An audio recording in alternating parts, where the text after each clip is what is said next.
কাইলৈ বহাগৰ প্ৰথম পুৱা।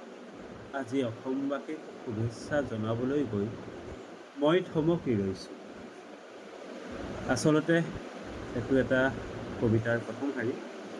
তোৰো মনে গ'লে মোৰো মনে গ'লে কি কৰিব দিল্লী দিছপুৰে। কবি নীলিম কুমাৰ দেৱৰ নিৰ্বাচিত অকবিতা নামৰ কবিতা পুথিখনৰ এটা কবিতা, সুন্দৰ কবিতা।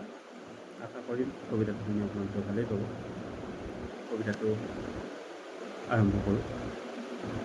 কাইলৈ বহাগৰ প্ৰথম পুৱা। আজি অসমবাসীক শুভেচ্ছা জনাবলৈ গৈ মই থমকি ৰৈছোঁ।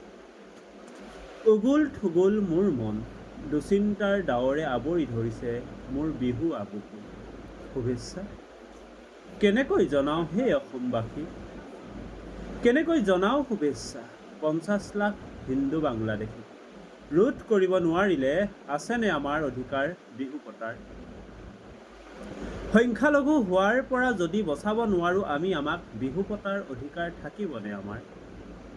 কিমান দুখদায়ক হ'ব সেই দিন। নিজৰ মাটিতে আমি কথা পাতিব নোৱাৰিম নিজৰ ভাষাৰে, চিঞৰিব নোৱাৰিম, গান গাব নোৱাৰিম মঞ্চত উঠি। মাইকত নাবাজিব অসমীয়া গীত, চিটিবাছত নাবাজিব ভূপেন্দ্ৰ সংগীত, জুবিন গাৰ্গ। মিটিং শেষ হ'লে কেতিয়াও আমি গাব নোৱাৰিম অ মোৰ আপোনাৰ দেশ। ভাবি চাইছেনে ৫০ লাখ বিদেশীক ৰোধ কৰিব নোৱাৰিলে এদিন সেইদিন আহিব। আমাৰ মূৰৰ ওপৰৰ বেনাৰবোৰত নাথাকিব অসমীয়া বিজ্ঞাপন, দোকান বজাৰৰ শাৰী শাৰী ছাইনবোৰ্ডত দেখা নাপাম অসমীয়া আখৰ। এদিন সেইদিন আহিব।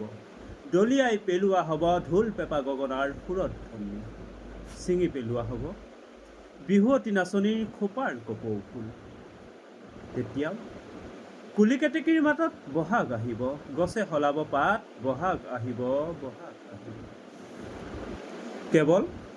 কেৱল নাহিব বিহু, কেৱল নাহিব বিহু হে অসমবাসী। দিল্লীক ৰোধ কৰিব নোৱাৰিলে, দিছপুৰক ৰোধ কৰিব নোৱাৰিলে, এইবাৰেই হ'ব আমাৰ শেষ বিহু। সেই খবৰ পাইছেনে? কুলি কেতেকীয়ে সেই খবৰ নিদিয়ে আমাক, গছপাত ফুলবোৰে সেই বাতৰি নিদিয়ে আমাক। ইতিহাসৰ পৃষ্ঠা লুটিয়াই চোৱা হে অসমবাসী, কাইলৈ বহাগৰ প্ৰথম পুৱা। আজি অসমবাসীক শুভেচ্ছা জনাবলৈ গৈ মই থমকি ৰৈছোঁ। হে বিহুৱা ডেকা গাভৰুৰ দল, চকুত হৈ আৱেগৰ বন্যাত আজি। তোৰো মনে গ'লে মোৰো মনে গ'লে নহ'ব, তোৰো মনে গ'লে মোৰো মনে গ'লে গালে নহ'ব। এইবাৰ ক্ষোভিত ৰক্তিম উদাত্ত কণ্ঠৰে গাব লাগিব, তোৰো মনে গ'লে মোৰো মনে গ'লে কি কৰিব দিল্লী দিছপুৰে, কি কৰিব দিল্লী দিছপুৰে। এটা সুন্দৰ নীলিম কুমাৰ দেৱৰ কবিতা আপোনালোকলৈ পাঠ কৰি আগবঢ়ালোঁ। আশা কৰিম কবিতাৰ ভাৱ ভাষাখিনি আপোনালোকে বুজিবলৈ চেষ্টা কৰিব। এবাৰ উপলব্ধি কৰক, সঁচাকৈ তোৰো মনে গ'লে মোৰো মনে গ'লে কি কৰিব দিল্লী দিছপুৰে।